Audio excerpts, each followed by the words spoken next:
E a gente fala agora com a advogada Ivana Davi. Ela é especialista em teoria da prova do processo penal e ela fala sobre o assédio no ambiente de trabalho, um assunto muito em voga nesse momento aqui na nossa sociedade. Bom dia, doutora. Bem-vinda ao Jornal da Rede Alesp. Tudo bem? Tudo bem, obrigada pelo convite. É sempre um prazer, uma honra falar com a Alesp. Doutora, para a gente começar então a nossa entrevista, explicando então para quem está ouvindo, vendo a gente nesse momento, a diferença entre assédio moral e assédio sexual, por favor. Pois bem, o assédio moral, né, é um assédio onde você é obrigada, dentro de um ambiente de trabalho, a praticar atos que normalmente não era a sua função, a ser perseguido, né, a ser cobrado, a ser exposto de forma demasiada no mesmo ambiente dos seus colegas de trabalho. O assédio sexual já é um outro tipo de constrangimento, né? É um assédio que importa em perseguição, é um assédio que expõe a figura do assediado sexualmente. Então, a mulher, né, a receber convites, a receber elogios ou, eventualmente, até uma comparação que expõe o seu lado sexual, a sua razão de ser homem, a sua razão de ser mulher, né? Gerando também no ambiente de trabalho uma dificuldade exponencial no desenvolvimento do seu trabalho. São dois tipos de assédio, infelizmente, muito comum. O CNJ levantou, inclusive, uma bandeira sobre isso. O próprio Tribunal de Justiça do Estado de São Paulo, onde eu sou juíza há 30 anos, na presidência do desembargador Ivan Sartori, já há 6 anos atrás, também levantou essa bandeira, chamando a atenção para esse tipo de assédio dos dois sentidos, tanto o assédio moral quanto o assédio sexual. Doutora, também é importante a gente contar para quem está em casa, ouvindo, vendo a gente, quais são as atitudes, então, num ambiente de trabalho que podem ser caracterizados tanto como um assédio moral e também o assédio sexual. Por favor, doutora. Normalmente isso vem de condições hierárquicas, né? No assédio dentro do ambiente de trabalho, seja o moral, seja o sexual, sempre vem dentro de um limite de hierarquia. Então, é o seu superior hierárquico cobrando, né, no assédio moral, atividades, condutas que não lhe diz respeito na sua função, né, denegrindo a sua imagem frente aos outros colegas de trabalho, demonstrando um certo ar de perseguição, né, dentro do ambiente de trabalho. O assédio sexual também, como nós colocamos, sempre, né, via de regra, o que a gente detecta é sempre dentro de uma linha hierárquica, né, onde o superior hierárquico aborda, assedia o seu funcionário, via de regra funcionária hierarquicamente inferior, sempre exigindo condutas que extrapolem aquela conduta exigida no ambiente de trabalho. Isso é muito importante, principalmente no que tange à denúncia desse tipo de situação. O Ministério Público do Trabalho tem um canal aberto, né, para dentro, seja o assédio moral, seja o assédio sexual, receber essas denúncias. As empresas, os tribunais, existem, né, as suas ouvidorias, as suas corregedorias, que também possuem um canal aberto para receber esse tipo de denúncia. E mais importante que tudo isso, eu que sou juíza criminal, as delegacias eletrônicas, hoje não precisa nem comparecer pessoalmente, possuem, né, links onde essas denúncias são efetivadas. No assédio sexual, não raras das vezes, se extrapola para condutas criminais, né, onde existem até estupro moral, né, estupro virtual, com exposição, às vezes, de fotografias, de imagens de uma funcionária que está trabalhando e, por vezes, cruza uma perna, e isso pode também ensejar a conduta criminosa. Doutora, é importante também a gente evidenciar nesse momento para as pessoas, porque às vezes, como a senhora disse há pouco, né? Muitas vezes vem de cargos hierárquicos, né? Como que você reúne, como a vítima, então, pode reunir as provas? Porque às vezes não existe uma prova de uma mensagem, foi algo dito durante o ambiente de trabalho. Como a vítima, então, reúne essas provas e como ela pode comprovar efetivamente esses dois tipos de assédio dentro do ambiente de trabalho? Nós temos que tomar muito cuidado, porque no ambiente de trabalho, você, às vezes, arrolar uma testemunha, trabalho, acaba expondo esse outro colega que, não raras às vezes, não quer se envolver, até por medo de perder, né, a sua colocação, o seu emprego. Então, para as vítimas, é importante qualquer tipo de prova. Uma fotografia, uma mensagem, uma gravação, né, de uma situação, um documento que exija dele certas posturas, qualquer tipo de prova é importante. Hoje, nessa era digital, nessa era virtual, muitos dos assédios são praticados através de mensagens do WhatsApp, né? Você recebe uma mensagem, você recebe um desenhinho, você recebe qualquer tipo de colocação que num primeiro momento pode até parecer uma ordem de serviço, mas ali guarda um certo tipo de assédio. Qualquer tipo de documento, qualquer tipo de imagem faz a diferença nesse tipo de prova. Hoje a prova tecnológica, né, ela se torna em prova documental. Nós temos as atas notariais, onde a vítima que recebeu uma mensagem digital pode se dirigir a um cartório e aquela mensagem ser transcrita, né, pelo escrivão daquele cartório, pelo chefe daquele cartório, e aquela mensagem que era numa liquidez, né, dentro do sistema de informática, passa a ser um documento. Printe as conversas, né, grave as conversas, guarde essa documentação, faça uma pasta, como se fosse uma espécie de dossiê, né, para que aquilo sirva de um amparo numa denúncia, seja de assédio moral, seja de assédio sexual.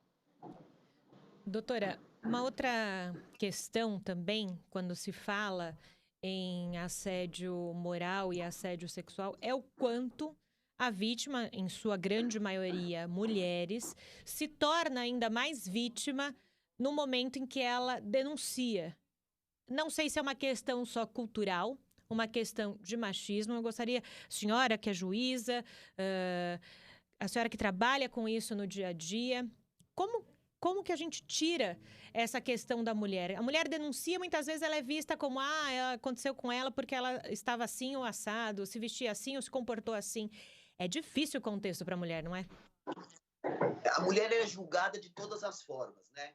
Quando ela é vítima de assédio e denuncia, não raras as vezes se inverte o ônus da prova, que a gente chama em direito, colocando a culpa da vítima. A gente tem que deixar isso para as nossas ouvintes, que a culpa nunca é da vítima. Eu entendo como você, é uma questão cultural, né? É uma questão de valores, mas eu acho que essa nossa geração, e a imprensa principalmente no trabalho que a Lesp está fazendo, faz o seu papel muito bem. Nós temos que repetir, nós temos que passar isso para as vítimas de que elas não são culpadas, né?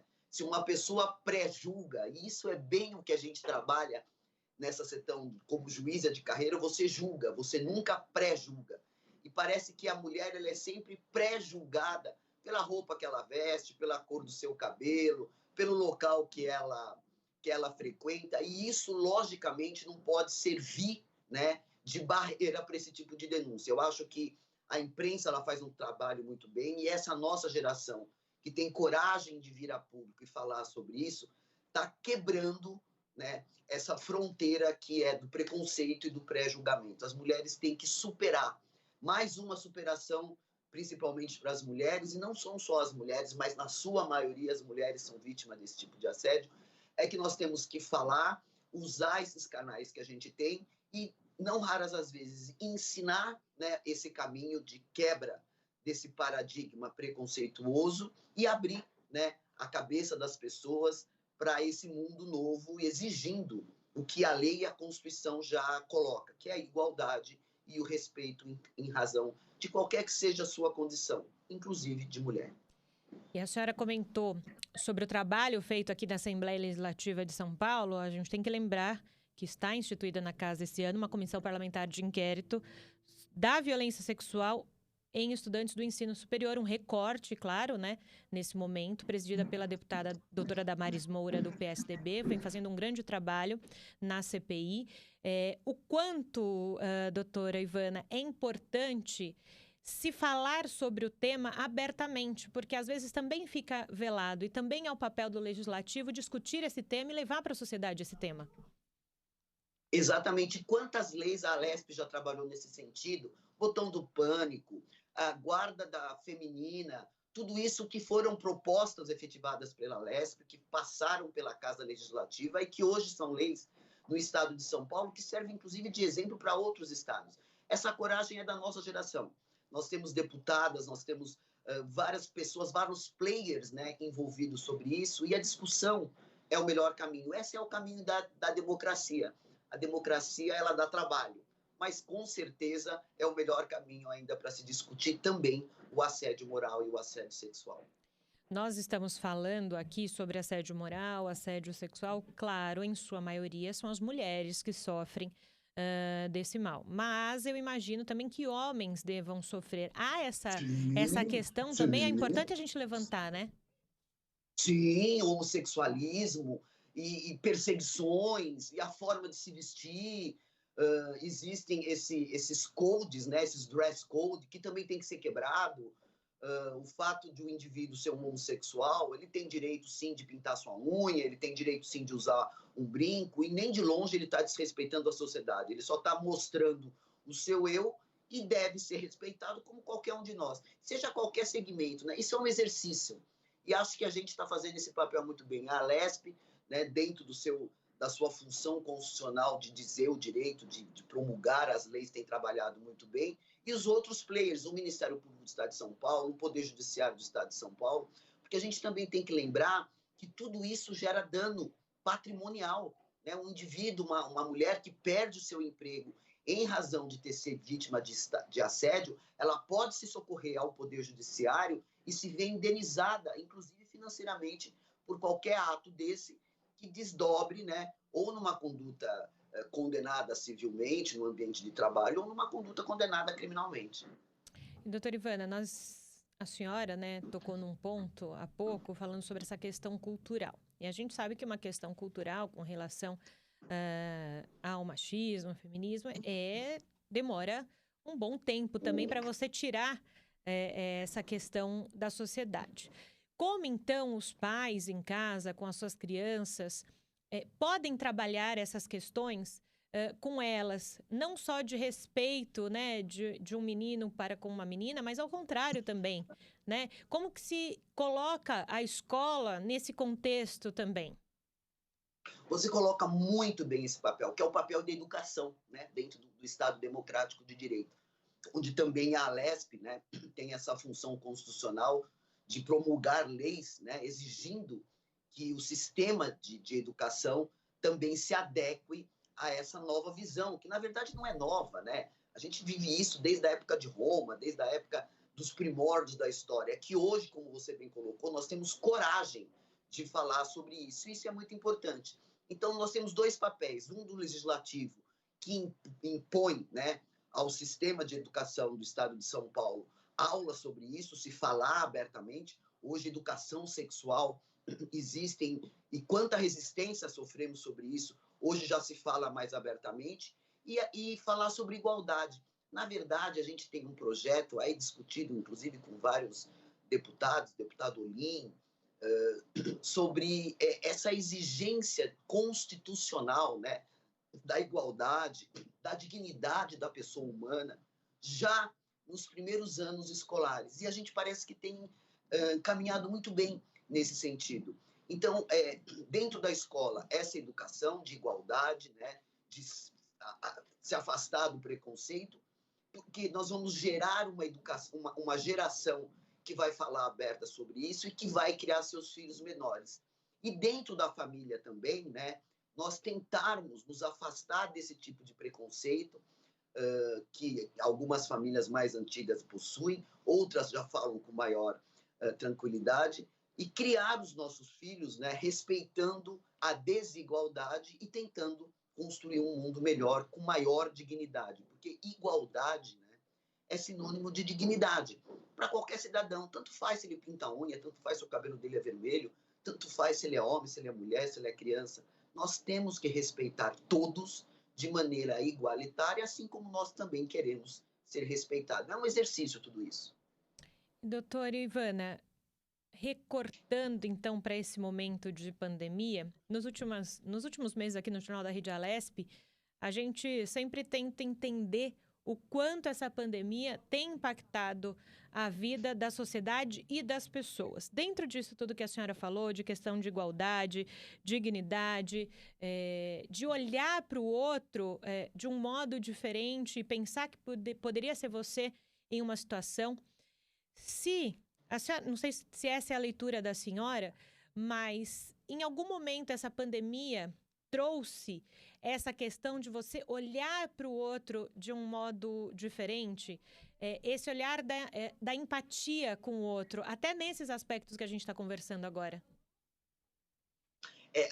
A pandemia, eu acho que o grande desafio desse ano é tentar descobrir o que a pandemia, né, pôde acrescentar na nossa vida como humanos, né? Claro que é uma tragédia universal, o mundo atravessa por isso, uma perda imensurável, né, de seres humanos, de parentes, de pessoas queridas, amadas, mas para mim o copo nunca está vazio, sempre está meio cheio. E eu acho que o grande desafio agora que a gente está chegando no final do ano é tentar descobrir o que nós aprendemos, né? O que essa pandemia, além desse lado triste que trouxe para a população do mundo, também nos ensinou. E eu acho que a maior lição da pandemia foi a empatia, né? De entender a dificuldade do outro, porque cada um de nós, dentro do seu contexto familiar, das suas dificuldades, né? Seja profissional, seja como pessoa, seja como pai, como mãe, como filho, teve que atravessar, não raras às vezes sozinhos, mas também com diversidade, um morando num espaço físico muito pequeno e tendo que dividir aquele espaço com 10, 12 pessoas, outros sozinho, né, na solidão, não raras às vezes num espaço muito grande, mas também tendo que dividir a sua solidão com Deus, porque na verdade viveu sozinho dentro de um espaço que caberia 20 pessoas. Então, eu acho que a pandemia, ela ensinou, ela está colocando, né, na verdade ela está esfregando na cara de nós, pessoas que habitamos esse mundo, essa necessidade de empatia, essa necessidade de entender o outro. E talvez também, não raras às vezes, e a gente já vê isso no Poder Judiciário, ter que se defrontar com dificuldades que antes jogávamos para baixo da parede, né? Para baixo do tapete. Aquela convivência que era necessária, mas que nós todos fugíamos, um saía de manhã, o outro trabalhava à noite, então você não se via. Então, eu acho que a pandemia ela mostrou isso, ela exigiu um pouco mais de empatia, o exercício da empatia, de entender o outro, e exigiu com que nós convivêssemos, né, de forma obrigatória com as nossas dificuldades e com os nossos fantasmas. Todo mundo tem seu fantasma, todo mundo tem seu monstro interior, e a pandemia ele exigiu isso. Não raras as vezes a gente percebe isso no nosso dia a dia, eu que sou uma juíza criminal, a violência dentro do ambiente de família aumentou. Aumentou porque aquelas fugas, né, normais de sair para trabalhar e visitar e fazer um supermercado, hoje não existe tanta possibilidade. Então, você tem enfrentado uma violência familiar, uma violência que antes talvez conseguíamos esconder. Então, a pandemia ela trouxe isso, ela trouxe esse olhar para entender o próximo, para talvez nos conhecermos melhor frente a esse desafio e principalmente superar essas diferenças inclusive sexuais. E doutora, quando nós falamos em empatia e olhar para o próximo, aproveitando o gancho da nossa conversa inicial sobre essa questão do ambiente de trabalho, do assédio, como então as instituições, as organizações, tanto público e privada, podem ajudar essas vítimas na apuração desses casos. A gente sabe que em algumas instituições existe um departamento de compliance para que a vítima vá lá e denuncie. Mas qual que é a visão da senhora, tanto no aspecto privado quanto no público? Eu acho que o compliance é a definição para os próximos anos, para os próximos ciclos, né? As empresas trabalharem, né, tentando coibir esse tipo de conduta. Então, ensinando aos seus funcionários, né, Até por lado, tem empresa que já tem curso de meditação, curso de yoga, seja qual for o caminho que se escolher. Então, eu acho que o maior desafio é evitar, né, essas condutas de assédio, seja assédio moral, seja assédio sexual. Depois, no segundo plano, não se conseguindo evitar, né, e se constatando a eventual conduta, abrir canal para que as vítimas falem. A nível empresarial, a nível privado, com, né, os seus superiores, e isso por ouvidorias no sistema público, por canais, né, de reclamação. No Tribunal de Justiça, a ouvidoria você pode denunciar, inclusive sem se identificar, né? Os ombudsman, que as polícias também já possuem. Então, esse é um segundo canal. E se nenhum desses derem certo, eu acho que o caminho, e as pessoas têm que saber que existe um sistema de justiça, um sistema de segurança pública que abriga esse tipo de denúncia. Então, como a gente falou desde o começo, para fechar a nossa ideia, o Ministério Público, seja o Ministério Público do Trabalho, seja o Ministério Público Comum Criminal, tem canais abertos para isso. Qualquer pessoa, seja numa cidadezinha pequenina do interior, pode procurar o Ministério Público pessoalmente ou através dos canais eletrônicos, e as delegacias de polícia. Hoje, no país inteiro, São Paulo é um exemplo disso, através de, inclusive, lei promulgada dentro da casa, existem as delegacias eletrônicas, onde a vítima não precisa nem comparecer também fisicamente, presencialmente, e consegue levar a notícia juntando seus prints, suas fotografias, através de mensagens eletrônicas, e inclusive para você ver, e é importante os ouvintes perceberem, saberem, que hoje a gente consegue fazer até exame de corpo de delito por meio virtual. O perito, ele está lá no Instituto de Criminalística, você recebe um link, conversa com o seu perito, mostra eventuais marcas de violência, e o laudo é efetivado e juntado no inquérito policial, que hoje é todo feito de maneira virtual. Então, veja a importância do sistema de justiça, a importância do nosso legislativo em otimizar, né, todos esses canais onde a vítima, seja vítima de assédio moral, seja vítima de assédio sexual, tem por onde se socorrer. Perfeito, doutora Ivana Davi. Ela, especialista em teoria da prova do processo penal e também juíza criminal. Muito obrigada pelos seus esclarecimentos aqui no Jornal da Rede Alesp e pela sua contribuição. Muito obrigada. Eu é que agradeço, sucesso sempre. Parabéns pelo trabalho.